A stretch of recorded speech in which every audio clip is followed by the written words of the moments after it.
All right, everybody, welcome back to another episode of the Steelers Breakdown Podcast. Nick Fairbaugh here. Wednesday, let's talk a little bit about the Steelers this week. They're officially facing Aiden O'Connell, by the way. Raiders have officially named their starting quarterback this week, benching Gardner Minshew. Interesting move. And I kind of want to talk about this edge rusher rotation and where things stand. We talked yesterday about George Pickens, Russell Wilson, Justin Fields. So if you want to hear anything about that, check out yesterday's episode. We covered all those things at length.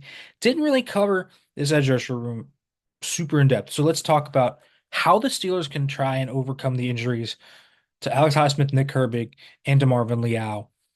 So TJ Watt obviously still in there. They are fully healthy on the interior defensive line, which is good. But they are going to have that black hole across from TJ Watt. And it will just be Jeremiah Moon, Ade Ogundeji, Isaiah Loudermilk, and maybe Ekuliota. We will see. Jacoby Windman also is working at outside linebacker this week. So there are possibilities for them. There's three on the practice squad, but you also have to consider they're probably going to have to elevate a running back, assuming Jalen Warren and Cordero Patterson are both out. Jalen Warren did practice today, but obviously was said to be doubtful by Mike Tomlin yesterday at his press conference. So Jonathan Ward would have to come up from the practice squad, and then who would come up? Probably Ade Ogundeji would be my guess, rather than Ekuliota, who's new. Both of these guys have experience, so does Jeremiah Moon. So let's talk about this. First of all, the schematic part of this has to change. The Steelers have been a very heavy rush for, don't blitz, kind of cover your man behind. It's been a lot of spot drop cover three, try and get home, try and win that way. Here's the thing. You can't do that necessarily when the Steelers are going to be missing that dynamic pass rusher opposite of TJ Watt.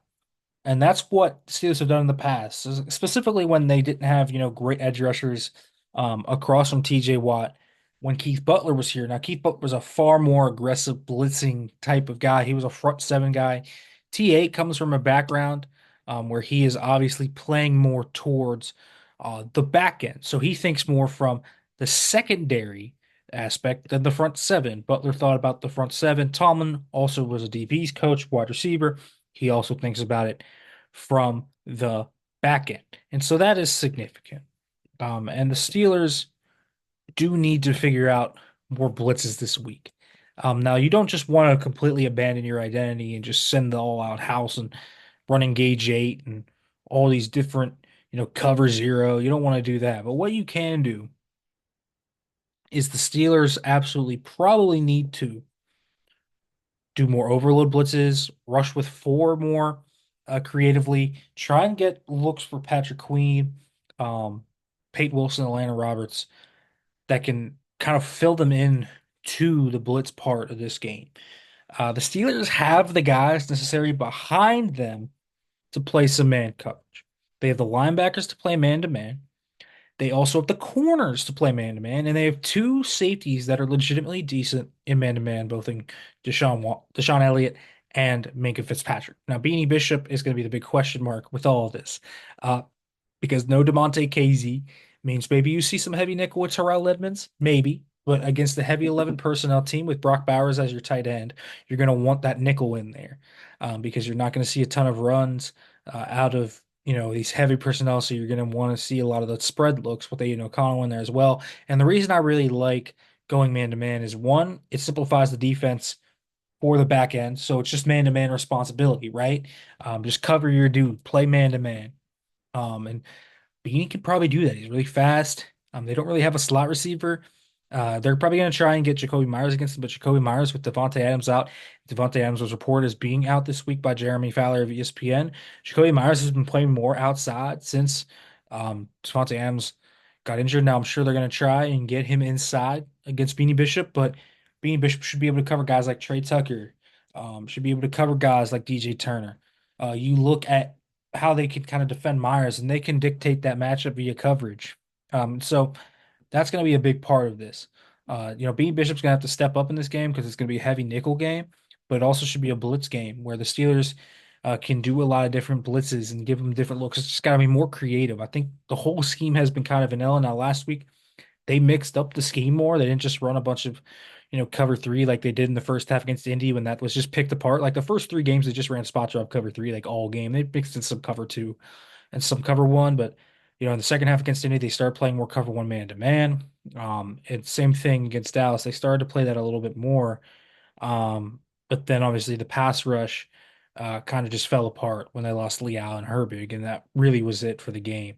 And that's going to be a big part of this. How can they blitz and kind of get into their packages a little bit more creatively and try and open things up as a blitz team? Because I think they're 28th in blitz rate right now. That needs to be a lot higher. Because Jeremiah Moon and Ade Ogundeji, Isaiah Loudermilk, Ekuliota, these are not crafty 1v1 rushers that are going to win. I think they'll be able to hold up against the run decently well. They're bigger guys. They're bulkier guys. They're stocky. They're not these bendy, twitchy guys. Ade Ogundeji has some explosiveness. And I definitely think he could be someone that you look at and actually really like as the third rusher that has a little more juice. I don't think that you look at someone like Moon who has that and think that. But Ogundeji's interesting. He's about 6'4".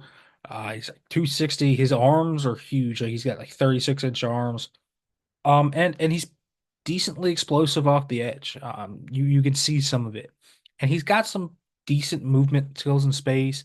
Jeremiah Moon, on the other hand, similar kind of frame, really long player, a guy that can definitely win with his length, and one with some athleticism. Because you look at what he tested out of college, 41-inch vertical jump, and I mean, 96th percentile vertical jump, 98th percentile broad jump. That's impressive. And so this guy's explosive. He can do some speed to power stuff for you. Being thrown into the wolves like he was last week, where he's coming off an ankle injury, probably not fully healthy yet. Just really tough for him. But he can be a little crafty guy. He's pretty explosive, and Ogundeji can kind of be your bigger dude that tries and defends the run. Loudermilk can do that too on rundowns. I wouldn't put Loudermilk out there on 3rd and 8.